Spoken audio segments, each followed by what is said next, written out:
So let's talk about the future, specifically 2026. We're going to dive into how we can get our minds ready for a world that's getting more and more complex. And no, this isn't about making a few resolutions that you'll forget in a week. This is about actually rewiring our brains to really thrive. And this is the core promise we're exploring, right?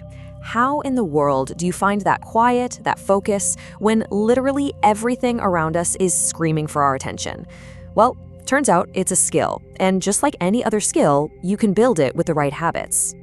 You know that feeling, that nagging sense that all the pings, notifications, and updates that used to be kind of exciting now just feel like static, like noise? Well, psychology has a name for that. You're not getting bored. Your brain is actually trying to deprogram itself from all that overstimulation.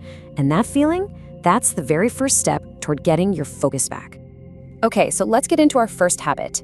This one is all about building a rock-solid foundation for yourself by changing where you get your sense of worth. Let's see what that actually looks like. This right here shows a huge contrast. Over on the left, you've got the external reward loop. You know the drill. It's fueled by likes on social media, chasing trends, and waiting for some symbolic date to start something. It's a really shaky foundation. But on the right, that's the goal, building an internal anchor, one that's based on your values, your goals, and the quiet satisfaction you get from making steady, consistent progress. And this is where a really powerful idea from psychology comes into play. It's called the internal locus of control. It's the deep down belief that you're the one steering the ship, that you have real control over where your life is headed. The whole game is about making that shift, from looking outside for approval to finding that control inside. And listen, building this internal anchor isn't just some feel-good idea.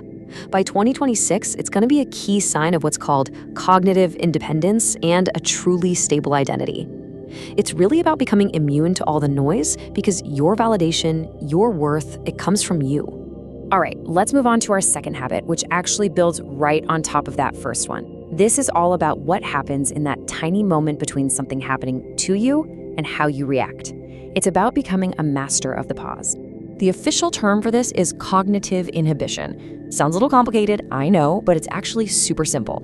It's just the ability to hit a mental pause button on that instant, gut-level emotional reaction. It's the skill that stops you from firing back a nasty email or letting one piece of bad news completely tank your whole day. So, here's how it breaks down. First, something happens, the stimulus. Someone cuts you off in traffic, you get a critical comment online, your automatic reaction, probably anger or frustration. But the absolute key is step 2, the gap. This is where you create just a tiny moment of pause. You just breathe.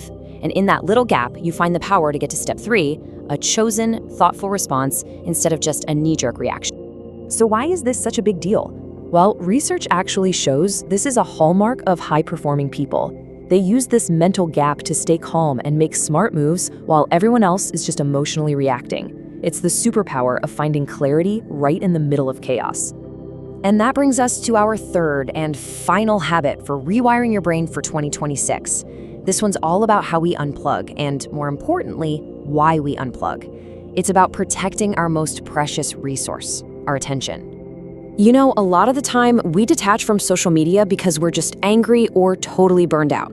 That's what we call detachment from resentment. It's reactive, and it usually comes with a heavy dose of FOMO, fear of missing out. The goal is to shift over to detachment from awareness. This is a proactive choice, driven by the understanding that your focus is incredibly valuable. It's not about missing out, it's about protecting your mental energy. And that's the bottom line. Think of your attention and your mental energy as your cognitive bandwidth. It's a finite resource, you know? You only have so much in a day. Every moment you spend on digital noise and doom scrolling is bandwidth you can't get back for deep work, for creativity, or for just connecting with the people right in front of you. It's just too valuable to waste. You see, choosing to be a little more private, to consciously step back from all the noise, that's not being antisocial, it's a strategy. In a world of constant oversharing, seeking privacy is becoming a rare and powerful thing. It creates the quiet space you need for real, meaningful creation and deep thinking. So, let's bring this all home. These 3 habits, they're not just a few separate tricks. Think of them as a whole new operating system for your mind, one that's resilient, focused, and totally ready for whatever 2026 throws at us. So, to recap, real quick, first, we anchor our validation inside ourselves, not on what other people think. Second, we practice cognitive inhibition, creating that powerful little gap between a stimulus and our response. And third, we detach with purpose, protecting our cognitive bandwidth for the stuff that actually matters. And that leaves us with one last question to really think about. As you start to build these habits and find that internal quiet, what are you going to do with it? In a world that's only going to get louder, what will you build or create or discover in that quiet space that you've carved out for yourself?